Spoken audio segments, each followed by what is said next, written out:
Dans certains nombres décimaux, il y a des zéros qui sont inutiles. On peut donc les supprimer. Dans la partie entière, donc la partie qui est avant la virgule, on peut supprimer les zéros qui sont au tout début du nombre. D'ailleurs, on le fait spontanément, normalement ils n'apparaissent pas, mais ils peuvent être là, par exemple, quand on a fait une soustraction.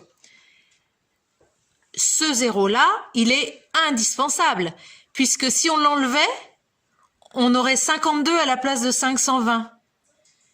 Si vous me devez 520 €, ne me donnez pas 52, hein, je ne vais pas être contente. Dans la partie décimale, on a 0 dixième, 7 centièmes et 0 millième. Si j'enlève le 0 millième, j'ai toujours 7 centièmes. Donc pas de problème, je peux donc enlever le 0 de la fin. En aucun cas, je peux enlever le 0 dixième, parce que si je l'enlevais, le 7 deviendrait des dixièmes. 7 centièmes, c'est pas 7 dixièmes.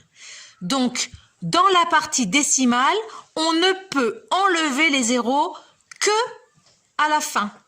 Jamais ceux qui sont au milieu. Dans ce cas précis, on peut enlever les zéros inutiles à la fin du nombre décimal. On obtient donc 24 300.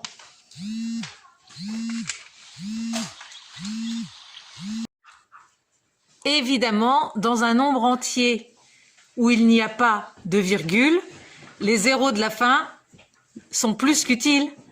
En effet, 18 500 n'a rien à voir avec 185.